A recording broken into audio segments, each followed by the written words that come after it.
This is the Dover Download Podcast. My name is Christopher Parker, and for the past 25 years, I've had the pleasure of working with, learning from, and talking to a variety of volunteer, staff, and community members. This podcast explores conversations, activities, and a variety of policies and programs which exist here in Dover to improve the community in one way or another.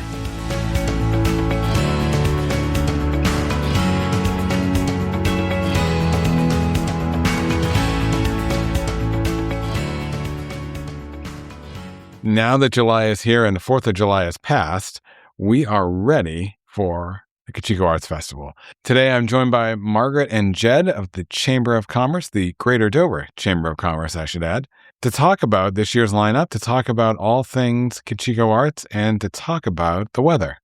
Yeah. And a desire for good Friday nights, good Tuesday afternoons, and a strong kickoff on July 9th. Welcome. Thank you for having us. Thank you. So let's jump right into the weather. You have a plan, right? It's not going to rain. No, and it didn't last year. I don't think we had one. No, we got very lucky we were last year. extremely lucky. Yeah. So 2 years in a row. Yeah. Keep up the streak. And that's great because this is the 4th year of Cochecho Arts, right? Oh, I mean 40th year. 40th, yes. Can you imagine 40th? That's pretty cool. It really is. Quite the accomplishment for the chamber. How do you keep it fresh? Like, what's new?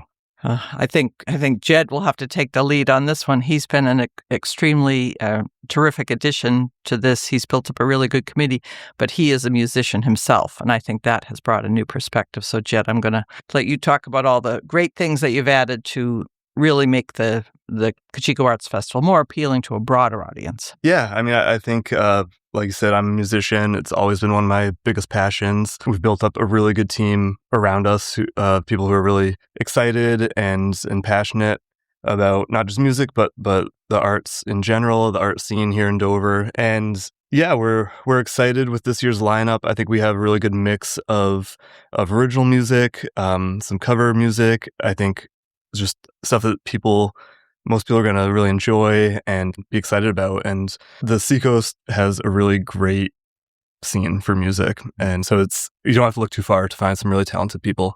And that's really exciting for us. One of the things that we've talked about, Margaret, on the board, and I think that you and Jed and the committee have done a good job of, is really diversifying who's going to come to the festival, both as a band, but also as a listener of the band. And I think that as we've seen age turnover, as we've seen demographic shifts, it's great to see. I totally agree, Jed, that the diversity, you've got some people, some known names coming back. Wheel of Awesome's coming back, a couple other coming back, but you've got different genres, different representation. It's, I think, a really nice lineup to celebrate the summer. That's been one of our biggest goals when we're talking about who we're going to invite as the artists. We want something that will hopefully appeal to a wide variety of people, whether you've been coming to the series for 40 years or if you're fresh out of college and living in Dover.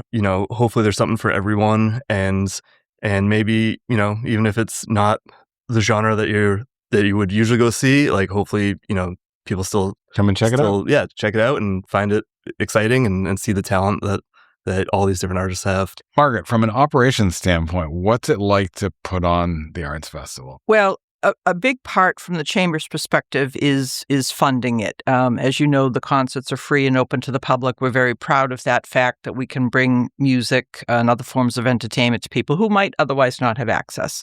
So we're extremely proud of that. But it would not be possible without a lot of sponsorship, because we do pay all of these bands. Yeah. They work hard, they do a great job, and they deserve to be compensated for their time and their talent. So we actually start pretty early looking for people to help support this. We have people who underwrite the festival. The Truett is underwriting this year. Wentworth Douglas Hospital is underwriting the children's series. And then we have individual sponsors for each of the shows so that we can ensure that the artists are paid. So operationally, that's a big part of it. How do we fund this festival? Then the other part is the committee's hard work. They scan, I'm not exaggerating if I say close to 100 different band submissions to determine, and that starts early. You start putting the list together, Jed, in January, and then I think you met in maybe February this year to secure that lineup. Also working with the city, we do have to pull a permit, and then just little things that we're fortunate we have volunteers and help us to sell the raffle tickets. We have to secure raffle prizes. So it isn't just a case of getting the band and throwing them up on stage. There is a lot of behind the scenes, the work that goes into it. So, Jed, it kicks off with the community band on the 9th, and then the headliner series on Fridays is the next night, the 10th. Who is leading off the charge this year? First off, we got John Nolan and Good Company. They describe themselves as dreamy pop Americana. John Nolan has been in the scene for a long time. He's a fantastic musician and the band's incredible. So Cool. we're great opener. We're really excited to have him.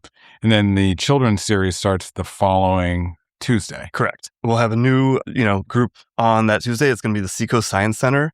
They're bringing, they call it the Coastal Critters. They're going to bring a variety of live aquatic animals and let the kids see them up close and teach them all about some of the creatures that we have right here in our backyard. That's really cool. And that series continues on Tuesdays, and the headliner series continues on Fridays. Do I remember the Tuesday series is more of a noontime operation? We put it back to 10:30 a.m. We did try the noontime, but because of the outdoor venue and the sun kind of beating down there, we did have a lot of children having little literal and figurative meltdowns. So we moved it back to 10:30 to take advantage of some of the shade before the strong sun hits. So 10:30 to 11:30, and that works for the kids. Perfect time to go get lunch after. Or go to the Children's Museum, which right. a lot of folks do. They kind of split that morning. Right.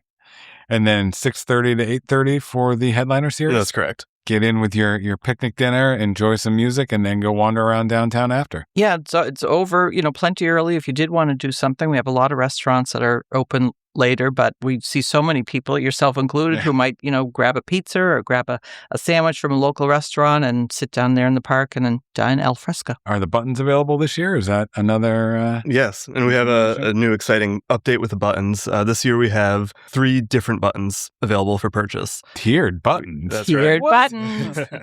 So yes, there's the $10 button as we've always had, and with that you get entered to win this year's grand prize, which is 2 Adirondack chairs with ottomans as well as a fire pit. Wow. But then on top of that, wife.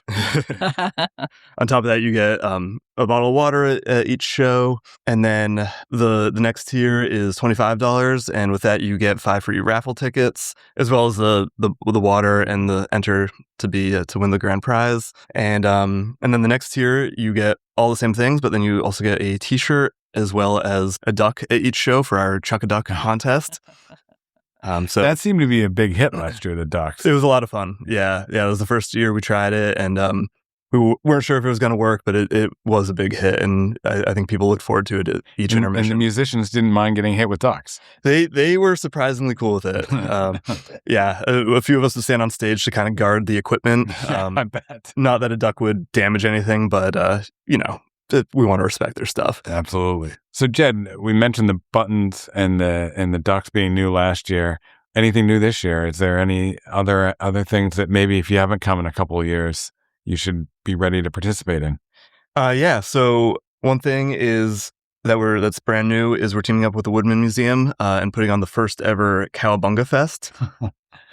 Which is celebrating that Dover is the birthplace of the Teenage Mutant Ninja Turtles. So that will be a 3-day celebration with pizza and more pizza. Exactly. Now, it's funny that you say that, because the first meeting I went to, they kept talking about pizza, and Otto's Pizza was there. There's going to be a pizza crawl throughout the city. Oh, cool. And I, being of a certain age, spoke out and said, what does pizza have to do with the Teenage Mutant Ninja Turtles? Oh my gosh! Yeah, there was a lot of eye rolling and a lot of laughing. But it's a great way to get the local restaurants involved. So I know you were not a hero on a half shell.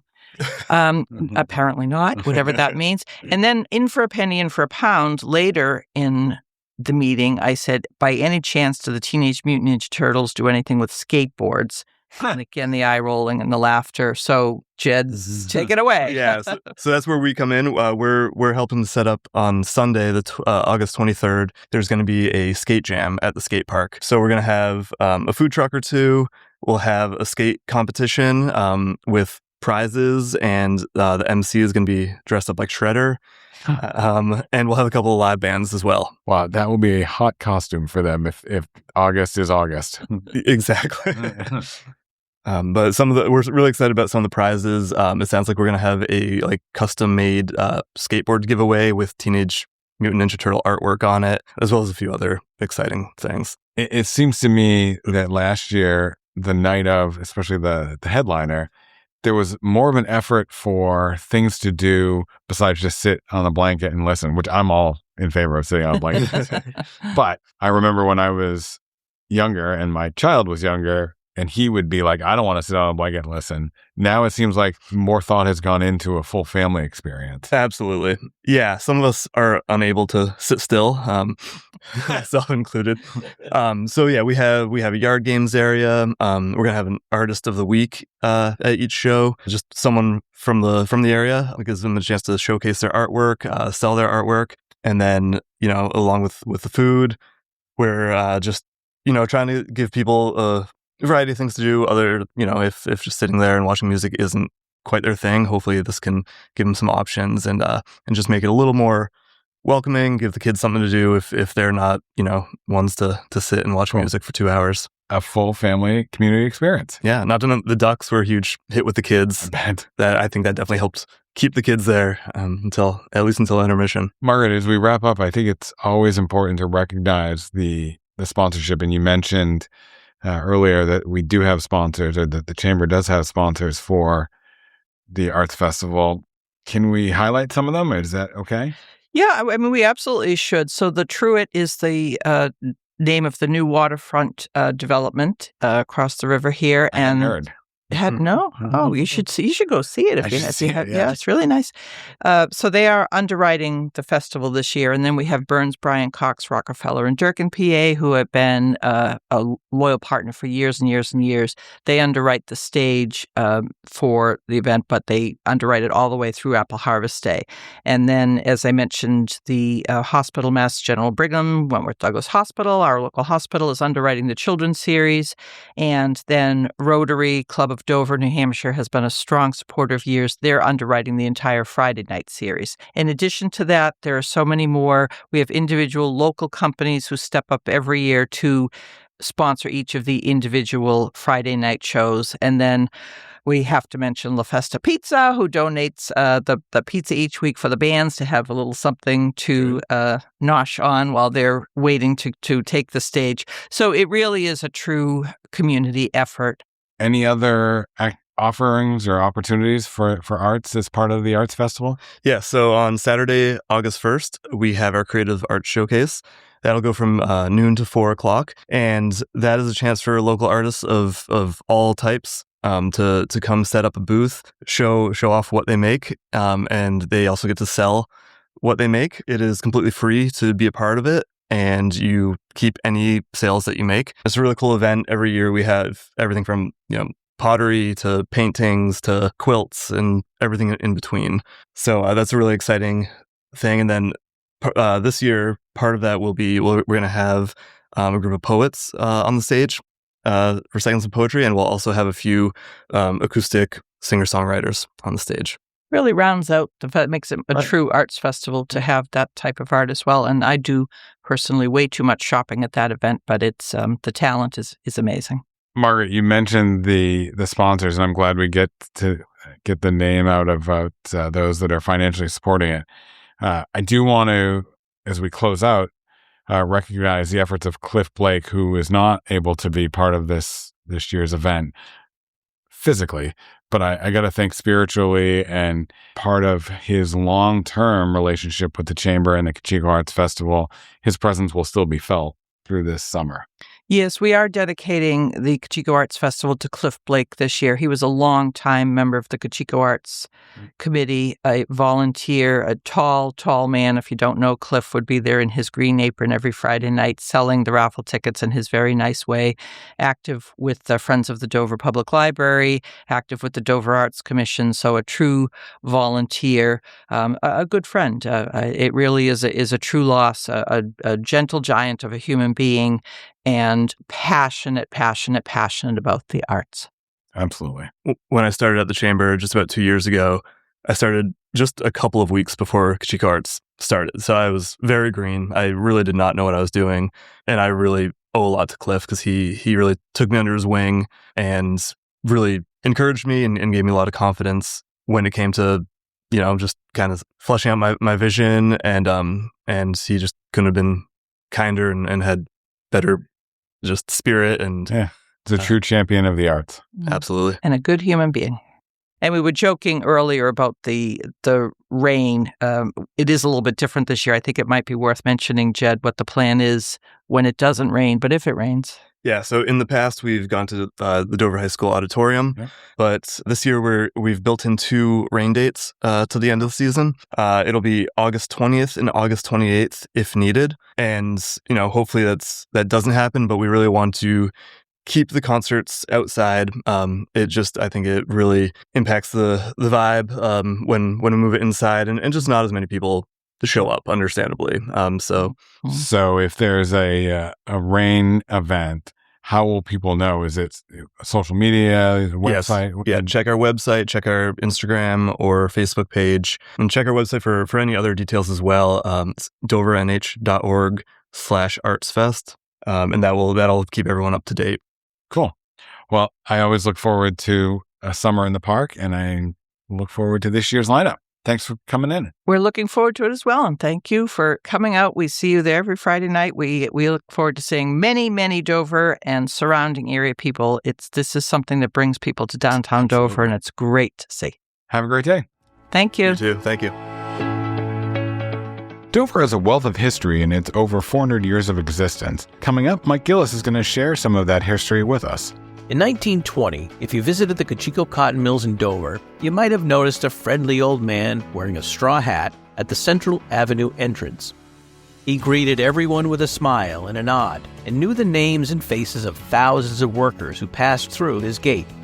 His name was William Riley Clark, known simply to everyone as Riley, and he had been working for the same company for 60 years, with only a brief interruption to serve his country during and after the Civil War. Riley was not just a loyal employee, he was also a living legend. He was the 5th generation of Clarks who had worked in the Cochecho mills, dating back to his grandfather and father, both named Jonathan. His sons and grandsons had also followed in his footsteps, but he was the only one still on the job at the mills. He started working in the Cochecho printery when he was only 11 years old, making boxes for 33 cents a day. He learned the ropes from Wells Waldron, a master box maker who taught him everything he knew. When he was 15, he felt the call of duty and enlisted in the Strafford Guards, a local militia that guarded Fort Constitution in Portsmouth Harbor during the Civil War. After the war, he joined the Coast Artillery and spent 3 years at Fort Vancouver in Washington Territory, where he helped protect an Indian reservation. He came back to Dover in 1870 and resumed his work in the mills, where he tried his hand at weaving, dressing, and spooling. He was good at his work, but he had a special talent for dealing with people. That's why Agent Zimri Wallingford appointed him as gatekeeper in 1883.